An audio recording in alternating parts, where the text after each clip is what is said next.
It is so easy now for one to be able to eat dim sum for breakfast, Vietnamese noodles for lunch, and Chinese hot pot for dinner, all in close vicinity to each other. If we take a look at the Yamate Temple Street, we can see that the hawker stalls no longer sell much necessities that locals need than they used to in the past. Instead, they target tourists by selling t-shirt and magnets that says "I love Hong Kong" on it, as they see it as a more profitable way to run their business to do so. Globalization has definitely opened our eyes by allowing us to experience new things we have never tried before. We are able to learn from different cultures and not be confined into living or eating the same way our ancestors have done before us. He has changed our way of living with the many options we have to choose from, all of which has led me into wanting to further explore how parenting styles have changed over the years in Hong Kong, just like how people's lifestyles and food choices have changed over the years. Hi, my name is Javin, and in this documentary I'll set out to find out how globalization has changed the way of parenting over the years in Hong Kong. My hypothesis is that through globalization, parents of today have been exposed to the Western way of parenting, which has influenced them into becoming a more passive parent than their own parents were. Over time, this has led to less strict parenting today than it was, say, 50 years ago. This does not mean that parents of today do not care for their children as much. It simply means that locals in Hong Kong are changing their way of parenting as they have adopted a new style of parenting that people here have barely used in the past. To prove my hypothesis, I will be conducting interviews with both local and non-local students of the University of Hong Kong. I will go even further by collecting online surveys from students all over the world regarding their parents' parenting style to give me a better idea on why certain parenting styles are used in other areas and why it could be a success there and not elsewhere.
Form of parenting. Some mothers have even been labeled as tiger moms for their traditional way of Chinese parenting, where they have strict rules and give tough love to their children in order for them to have the highest chance of success.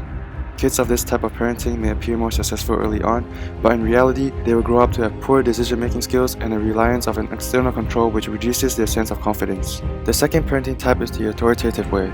Compared to authoritarian parenting, this form is a much warmer approach where parents still have control but are more responsive to their children. Authoritative parents are more open to listen to what their children desire and try to find a balance in the interests of both parent and children. These parents are assertive but not restrictive. Researchers believe this form of parenting will give children a better sense of independence as they are allowed freedom of expression. The permissive style is a style of parenting where parents are warm and accepting towards their children. They do not demand much from their children and are much more lenient. They accept their children for who they are, and if they happen to get good grades, they may be rewarded with materialistic goods or more freedom. Parents who use this style of parenting will not mind too much if their kids go out and have some fun, as they are more lenient in these sort of activities. This form of parenting is most closely related to dolphin parenting, where parents encourage independence from the children but still expect some rules to be followed. The last form of parenting is the Uninvolved Style, also known as neglectful parenting. Children with these parents get the freedom to do whatever they want, as the parents demand and give nothing to the children at all. These kinds of parents do not take care of the well-being of their children and do not take the time to know them. With clear differences between the tiger and dolphin way of parenting, we still see a debate with parents as to which parenting style is best. Hong Kong-based mom Nila knew only two parenting styles when she conceived Audrey: control and indulgence. She didn't want to be a controlling mom, but at the same time, she didn't want Audrey to turn out spoiled. But having been brought up in a traditional Chinese family, it was difficult not being a disciplinarian or become a so-called tiger mom, where discipline takes precedence over playdates and fun. So she did a lot of reading and even enrolled herself in a parenting course. What I knew before was mostly whether it was controlling or indulgent. you either spoil the kid or you have to discipline the kid very hard. And I think the guidance approach gives me a good medium in terms of bridging the two. For the tiger parents, it's a daily battle to ensure their kids achieve getting them into the best schools and become successful. For the dolphin parents, it's a more chilled approach, conscious of the growing rates of suicide among university students pushed too hard to get ahead. Other educators, though, tend to believe there is no other way but to be a tiger parent in a competitive city as Hong Kong. Well done. And it's a fact expat parents here have to accept. They may not like it. They may not agree with filling their children's schedule with so many activities. But unfortunately, this is the society here. Looking at the online survey results I received, it is clear that the parents of the majority of non-local university students today have received mostly authoritative parenting from their parents, with the permissive style of parenting coming in second. When asked which type of parenting style would they use on their children, results show that the permissive parenting style is really close to the authoritative style of parenting. This shows that the children of today have been influenced by Western cultures and parenting through globalization, which has affected their way of thinking and how they would parent their own children in the future. Now the following clips are some interviews I had done with a local and non-local student of the University of Hong Kong. Yeah, they raised me well. They were always nice. They always gave me space to kind of grow. I wouldn't. I'd never say like authoritarian. They were good parents. 咁我細個嘅時候就我阿爸就出去公幹啦，我阿媽就全職主婦，咁大部分時間都係由我阿媽嚟湊大我嘅。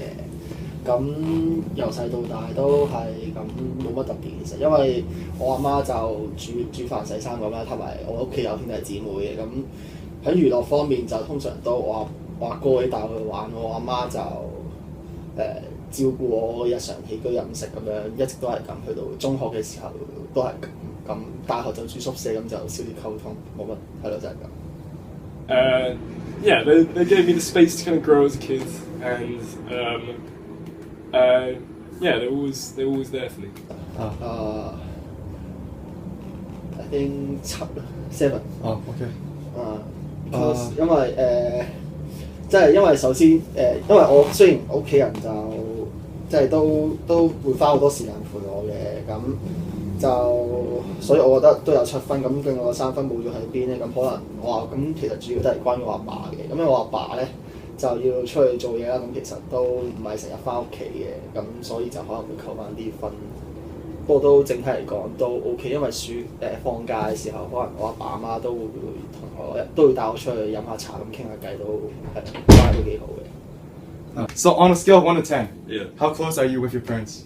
I'd have to say at least 10. Although they did neglect me as a child. 即係我遲啲如果會唔會做翻個類似我阿爸阿媽嘅？咁我諗我應該都會嘅，因為雖然即係我應該都會嘅，就係我應該都會主要都係可能出去做嘢，咁我都希望我伴侶就喺翻屋企度幫我手照顧啲仔女，咁呢個其實都幾重要，因為我覺得兒女喺細個嘅時候得到父母嘅照顧係非常之重要，咁我應該都要跟翻我阿爸阿媽呢邊一齊去做。I would treat them well. Yeah, I would make sure they can do what they want. I'd give them some guidance, but I wouldn't want to be too authoritarian in the end. 我屋企人咧就比較好嘅，即係因為我有啲咩想要咧，佢都會打俾我嘅。咁同埋一般嚟講，我有啲咩要求都會盡量滿足我。但係可能情感上咧，我其實覺得佢哋嘅支援係多啲。Even though Hong Kong's parenting has always been more strict compared to Western countries, we can see that globalization has made an impact in Hong Kong in not only the opportunities to expand to global markets around the world, but also in how future parents will parent their children. Although I feel that it will take some time before locals in Hong Kong become less strict to their children, it is an event that will slowly but surely happen in years to come as the world becomes more and more globalized and interconnected. Globalization has allowed parents in Hong Kong to be exposed to Western ideas and cultures, leading to some parents adopting some of the Western parenting ways. As a times we live in today have changed over the years due to new technology and inventions, parents should also adapt their ways of parenting to better fit the times of today.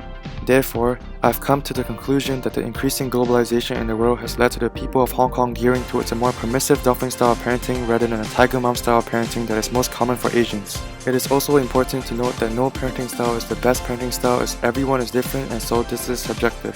All in all, it is important for parents to understand that there should be a good balance in how they teach their children.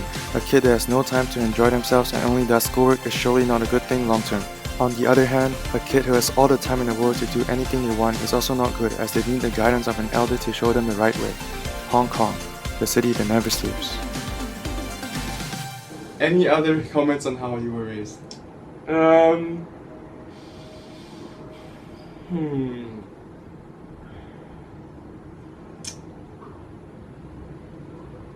No, I've got nothing. Oh my goodness.